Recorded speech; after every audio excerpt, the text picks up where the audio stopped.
ज्या बहिणीला तू एवढ्या थाटामाटाने मिरवत नेत आहेस त्या बहिणीचा 8वा गर्भ तुझ्या उरावर बसून तुझा गंडा आवाज होणार. आणि ती त्याचं खरं रूप लक्षात आलं. त्याने हातातलं धावं फेकून दिलं घोड्याचं, खाली उतरला, कमरेची तरबार खेचली आणि त्या बहिणीचे केश कळाप धरले आणि रथातून तिला खाली उघडलं आणि तिला मारायला लागलं. तेवढ्यात नारद धाव आले. तेवढी हिला जर मारलं तर भगवंत म्हणतील my mother is no more now, I can't come. माझी आई मेली, आता मी येऊ शकत नाही जन्माला. भगवंत सुद्धा डिप्लोमॅट आहे. नारदाने विचार केला भगवंताला सोडवलं पाहिजे. ते म्हणजे कंसा तू काय करतोस मूर्खपणा. अरे म्हणजे आत्ता आकाशवाणी ऐकली ना तू.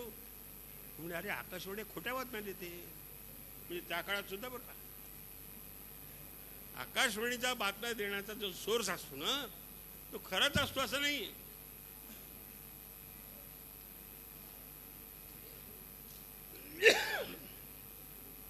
तू त्याच्यावर विश्वास धरू नको.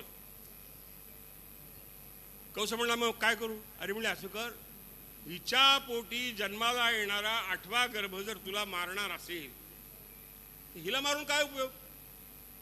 इथं मेल्यानंतर ही कुठेतरी जन्माला येईल तुझ्या ज्युरिडिक्शनच्या बाहेर आणि तिथं मग तिला 8 मुलं झाली आणि 8वा येऊन तुझ्या उरावर जर बसला मग तू काय करणार.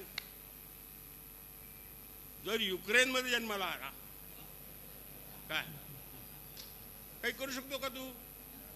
रशियाच्या टेरिटरीच्या बाहेर आहे सगळं, तू काही करू शकत नाही. इथंच हाण म्हणे तिला. ते म्हणे मग आता हिला मारलं तर मग हिला नको म्हणून हिच्या पोटी जन्माला होतील ते सगळे हाण. आणि मग कंसानी या शर्तीवरती वसुदेवाला सोडलं की तुमच्या बायकोच्या पोटी म्हणजे माझ्या बहिणीच्या पोटी जन्माला येणारे सगळे गर्भ तुम्ही मला आणून द्याल तर मी हिला सोडतो.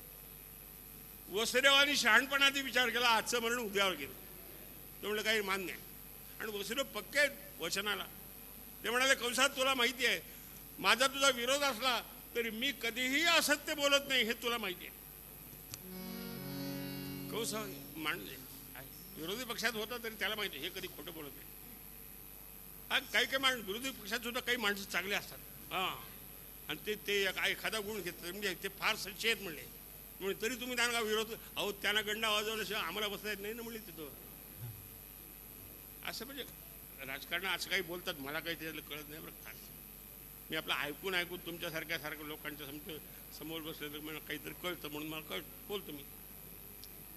ठीक आहे. आणि त्या प्रसंगामध्ये कंसाने आपल्या बहिणीला आणि वसुदेवाला दोघांना कैदेत टाकलं. त्याला खात्री होती यानं होणारी मुलं यांनी जर दिली नाही तर ही पुन्हा कुठे वाढवली जातील आणि मला माझ्या विरोधात जर आली ती तर मी काय करू म्हणून त्याने कैदेत टाकलं. वसुदेवानी पहिला मुलगा जो झाला कीर्तिमान तो जन्माला आल्याबरोबर पहारेकरांनी सांगितलं मला कंस महाराजांना भेटायचं. तो मुलगा घेऊन गेला आणि कंसाला दाखवला. आता किती दुष्ट जरी झाला तरी माणसाला पाझर फुटतो, दगडालाही फुटतो नाही. त्या कंसाला त्या मुलाला पाहून पाझर फुटला. तो म्हणला यांनी माझं काय वाईट केलं. यांनी माझं वाईट काहीच केलं नाही. याच्यापासून 8वा तो माझा शत्रू ठरणार आहे याला म्हणून काय उपयोग. तो म्हणला वसुदेवा तुम्ही सच्चे बोलणारे आहात, सत्यवान आहात, तुम्ही याला घेऊन जा.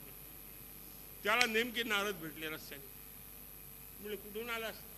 कंसाकडून. याला सोडून दिलं कंसाने. म्हणजे हो थांब चल बनवणे माझ्यावर. नारदाला वाटलं ही अजून काहीतरी आपली सुरक्षेची व्यवस्था करायला 8 ब्लॅक कॅट वगैरे सगळे देणार. तो म्हणला कंसा तू या वसुदेवाला सोडून दिलंस. एवढं हो त्यांनी काय नुकसान केलं माझं. मूर्खाच म्हणले तू. नारदामध्ये ही हिंमत होती की राजाला सुद्धा मूर्ख तोंडावर म्हणायचे कारण त्यांना माहिती त्यांना काही स्वार्थ नव्हता. ते म्हणलं कसं काय मी काय मूर्खपणा केला. अरे वेड्या 8 जण जर असे गोल उभे केले तर ज्याच्यावर बोट ठेवू त्याच्या अलीकडचा 8वा होईल की नाही. 1 2 3 4 5 6 7 8वा. भगवंत एवढा कपटी आहे की ते 8चे 8 असे उभे करील आणि कोणावरही बोट ठेवून कोणाच्याही हाताने तुला मारेल. तेव्हा सगळे हाण. वा वा वा नारदा काय मस्त सल्ला दिला म्हणले. येतं का आमच्या मंत्रिमंडळात? ते नाही मी बाहेरून पाठिंबा देतो म्हणजे. मंत्रिमंडळात आलं की बांधून टाकायला जातो माणूस. बाहेर असलो फ्री असतो, काय फ्री लॉन्च पत्रकार म्हणतात, बाहेरून असं देता येते सल्ला. कंसाने वसुदेवाला वापस बोलावलं, त्या मुलाला फिरवून मारलं. भागवतांनी असं वर्णन केलंय की त्याचं नाव कीर्तिवान होतं. मी म्हणलं अरे त्याचं बारसं कधी झालं? त्याचं बारसं झालंच नाही ना, कीर्तिवान कसं नाव? त्याला उत्तर हे सज्जन हो, की ज्याने आपल्या मरणाने आई वडिलांचा जीव वाचवला त्याचं नाव कीर्तिवान नसेल तर काय? अमिताभ बच्चन असेल का? त्याचं नाव कीर्तिवानच असणार. अरे कीर्तिवान कोणाला म्हणतात? जो आपल्या जीवनाचा नाश करून सुद्धा जगामध्ये काहीतरी करण्यासारखं आहे, आदर्श आहे, ते करतो, त्याला कीर्तिवान म्हणतात. असे कंसाने 1 2 3 4 5 6 आणले. 6 मुलं मारले देवकीचे, सख्या बहिणीचे. चुलत बहीण होती म्हणजे ती, भागवताचा साक्षाशी की ती चुलत बहीण होती. अक्षरशः निगरगट्ट झाला कंस. आणि त्या देवकीच्या डोळ्यातले अश्रू सगळे आटून गेले. ती म्हणजे आता रडून काही फायदा नाही, भगवंतालाच दया नाही, काय फायदा आहे? आता असं आहे, आत्महत्या करणं पाप आहे म्हणून आत्महत्या करायची नाही. आत्महत्या करणं पाप आहे बरं का, आपल्या परंपरेने मानलेलं आहे. कितीही दुःख वाट्याला आलं तरी आत्महत्या करू नये, आत्मघात करू नये, त्याच्यासारखं पाप नाही. मगाशी मी आज तुम्हाला बोलताना सांगितलं की नाही की परस्वाधीन होणं हे सुद्धा पाप आहे. परस्वाधीन का व्हावं? का होतं माणूस? व्यसन केल्यामुळं शरीराची शक्ती क्षीण होते. व्यसन करू नका ना, प्राणायाम करा, दूध प्या, चांगलं अन्न खा, पायाने चाला. गाडी पाहिलं, घोडं पाहिलं की याची पाय लोळे पडते. तरी इथं जायचं म्हणले, इथं या नगरपालिकेपर्यंत. ते म्हणले अहो तुमची गाडी असेल ना, 2 व्हीलर. 4 व्हीलर तिकडून जातच नाही, मग 2 व्हीलरवर. असं आहे माणूस. 2 व्हीलर 4 व्हीलर याच्यामध्ये शेवटी 4 माणसालाच न्यावं लागतं.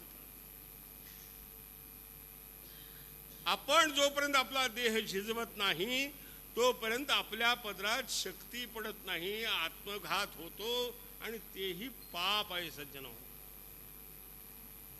म्हणून शरीर झिजलं पाहिजे, घाम गाळल्याशिवाय. असं आहे, मातीतून वाईट द्रव्य काढून टाकल्याशिवाय तुमचं गोड पीक निर्माणच होत नाही. तसं शरीरातलं जे इम्प्युरिटीज आहेत त्या पर्स्पिरेशनद्वारे बाहेर निघायला पाहिजे की नाही? घाम बाहेर पडला पाहिजे.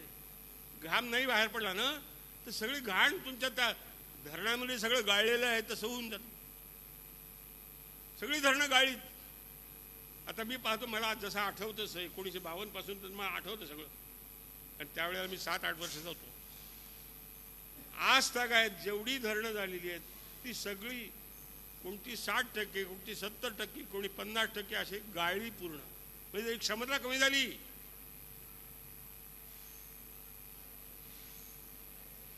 पाणी साठवण्याची क्षमता जमीन झाली त्याची. ते पाणी त्याच्यामध्ये वॉटर लॉगिंग निर्माण झाल्यामुळं ते पाणी आता भूमीत सुद्धा शिरत नाही. त्यामुळे अंडरग्राऊंड वॉटर संपलं आमचं. कालचाच प्रश्न आहे टीव्हीवरचा. तुम्ही बातम्या ऐकते की नाही मला माहिती नाही, मी सगळं ऐकतो. अंडरग्राऊंड वॉटर संपलं हा जागतिक प्रश्न आहे सज्जनो, फक्त भारतापुरता सज्जन नाही, प्रश्न नाही. जगातलं भूजल संपलेलं आहे. आणि भूजल संपलं म्हणजे माणसाला जगण्याची आशा संपली. काय ऐकतो आम्ही खरं म्हणजे? आम्ही निसर्गावर किती अन्याय करतो, हे पाप आहे. फक्त लोकांचा पैसा लुटणं एवढंच पाप नाही, ते तर आहेच, ते तर उघड आहे सगळ्यांना, तिथंच आहे. लोकांच्या हक्कावर आमच्या उपन्यासाने वर्णन केलेलं आहे. मा गृधक कस्य धनम ईशावास्यमिदं सर्वं यच्छन्ति जगत्तां जगत तेन जगतेन भुंजिताः मा गृधक कस्य धनम. कोणाच्याही अधिकारावरती आपला अधिकार गाजू नकोस. कोणाच्याही धनावरती, कोणाच्याही हक्कावरती आपला अधिकार गाजू नकोस. पुष्कळ सांगता येण्यासारखं. भगवंतानी सांगितलं तत्वज्ञान आहे, आम्ही काय नवीन सांगणार? आम्ही नवीन काही सांगू शकत नाही तुम्हाला. आमच्या पदरचं काही नाही सज्जन हो. हे फक्त ग्रंथामध्ये भगवंतानी लिहून ठेवलेलं आहे आधी, आणि जगाच्या प्रत्ययाला आज ते सगळं येतं आहे. सगळ्या बाहेरच्या राष्ट्रांनी, बाहेरच्या मनुष्य समाजाने हे मान्य केलेलं आहे की it is the last resort of humanity, that is Hindu वैदिक कल्चर. आम्हाला जागीच नाही. आम्ही लोकांच्या उष्टावर जगायलो जातो. स्वतंत्र होऊन 75 वर्ष झाले तरी आमच्या लक्षात येईना आमच्याकडे काय पॉवर आहे, काय पोटेन्शियल आहे, काय कळत नाही आम्हाला. मी साईबाबाच्या दरबारात बोलायला लागलो, खोटं एक आण्याचं सुद्धा खोटं नाही. तुम्ही मला केव्हाही प्रश्न विचारू शकता, आणि मी पोस्ट ग्रॅज्युएट आहे. मी सिद्ध करून दाखवू शकतो तुम्हाला की आपण आपल्या स्वार्थापोटी पर्यावरणाचा, सृष्टीचा, या अखिल मानवजातीचा, अखिल प्राणी जातीचा किती नाश करतो आहे. तुम्ही इतके जमले म्हणून मी जरा मला जोर आला थोडा. 4-5 माणसं होते तेव्हा मी संपवायच्या मूडमध्ये होतो. 5 मिनिटात आपला जन्म करायचा. हां, किती मिनिट शिल्लक आहेत? 20 मिनिटं. 20 आहेत. अरे 18. घड्याळ झोपलं काय? आज काय हे सगळं जागेवर यावं. सज्जन, खरं नाही, खोटं तुम्हाला सांगत नाही, मी खरं सांगतो. भागवतामध्ये, पुराणामध्ये, इतिहासामध्ये आपल्या अनुभवाला हे सगळं आलेलं आहे. भगवान परमात्मा जन्माला आल्यानंतर सुद्धा या पृथ्वीवरची 18 क्षणी मनुष्यजात कमी झाली. किती? 18 क्षणी. गणित लावा, जवळजवळ 40 लाख लोक मेले. 18 क्षणी म्हणजे 40 लाख. 2.25 लाख एका क्षणीमध्ये बघतात. घोडे, पायदळ वगैरे धरून सगळं. आणि ही मी फक्त मनुष्यजातीची संख्या सांगालो. घोडे किती मेले, हत्या किती मेले माहित नाही. भगवंत उपस्थित असताना. आता तर आपल्या समोर भगवंत मूर्ती रूपात आहे. अर्धे लोक तर मानतच नाहीत. ते म्हणजे ही मूर्ती आहे दगडाची, हे पत्थर आहे, हे बात नाही करता हमसे, असं म्हणतो की नाही आम्ही? काय बुढ़भर चावल घर पर फेंके, कौवा बाप बनावे राम, अंधेरी दुनिया भजन बिना कैसी तरी हो. म्हणायचं का?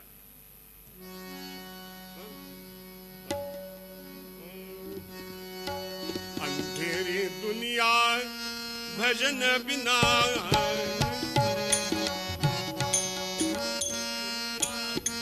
भजन बिना कैसी तरी हो.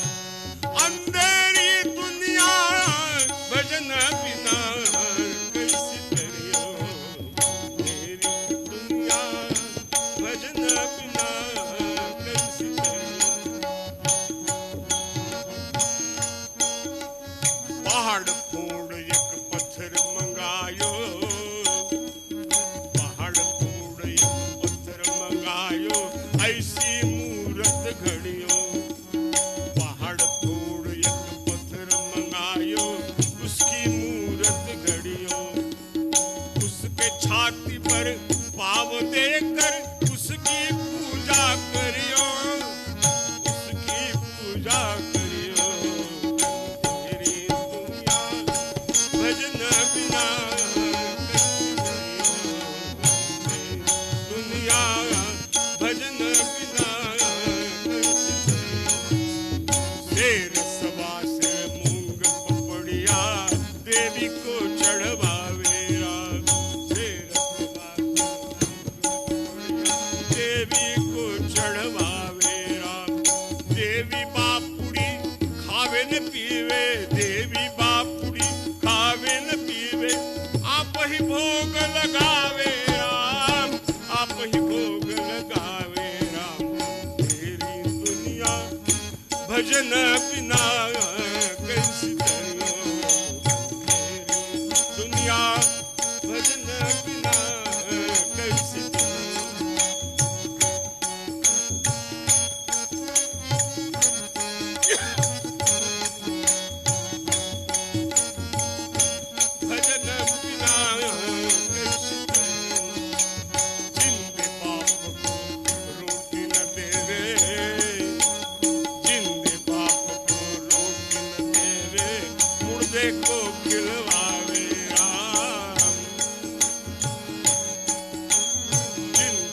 घर पर फेंके कौवा बाप बनावे राम, कौवा बाप बनावे राम।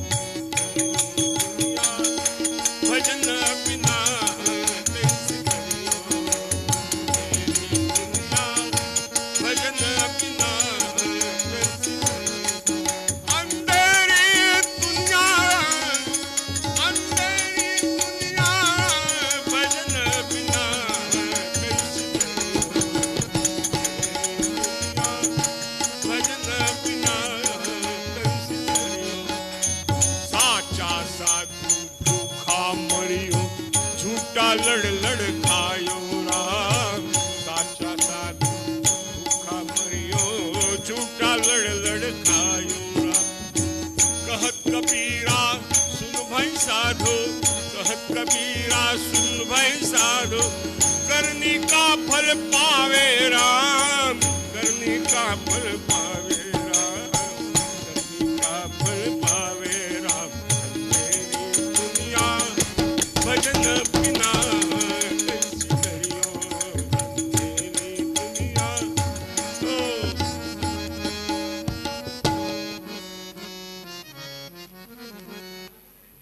जगामध्ये असंच आहे बघा. हा, खऱ्याची दुनिया नाही. साचा साधू झूठा काय, झूठा लडलड खायो. साचा साधू भूखा मरियो, झूठा लडलड खायो. त्या अन्यायाच्या विरुद्ध येणारे असतील ना, आमच्यावर अन्याय झाला, आमच्यावर अन्याय. अरे ती उपाशी मारायला रे. प्राथमिक शिक्षक आहे, त्याला काय मिळेल विचारायला. अवघड परिस्थिती आहे. समाजामध्ये जे मूकपणे चांगलं काम करणारे लोक आहेत, त्यांचा आवाज जातच नाही वरपर्यंत. आणि जे आरडाओरडा करतात ना, त्यांची पेपरमध्ये 8 कलमी बातमी. हा, प्रचंड मोर्चा.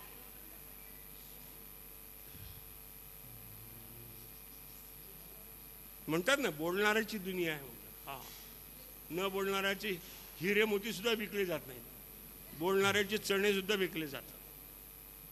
म्हणजे लोकांना बोललेलं कळतं, आपोआप समजून घेण्याची ताकद नाही बुद्धीमध्ये. भगवंतानी या सगळ्या गोष्टी बदलण्यासाठी जन्म घ्यायचं ठरवलं. 6 मुलं कंसाने देवकीचे मारले आणि 7व्या वेळेला भगवंताने विचार केला की हे फार झालं, आता आपल्या जन्माला यायला पाहिजे, आपल्याबरोबर कोणी साथीदार पाहिजे.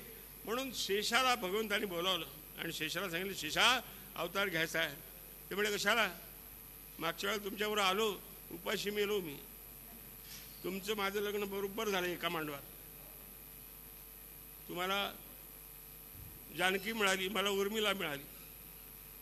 दोघांचं एका ठिकाणी एका तिथीवर एका मांडवात लग्न झालेलं असून सुद्धा तुम्ही 14 वर्ष बायकोला साईट सीन करायला बरोबर नेलं आणि मी एकटाच. तिथून वापस आल्यानंतर 14 वर्षाला ना मला उर्मिला लक्षात नाही आली. तिच्या डोक्याचं डागलं सगळं डॅन्ड्रफ झालं तिच्या डोक्यात, पांढरे केस झाले सगळे. मी कौशल्याला नमस्कार केला, सुमित्रेला नमस्कार केला, काही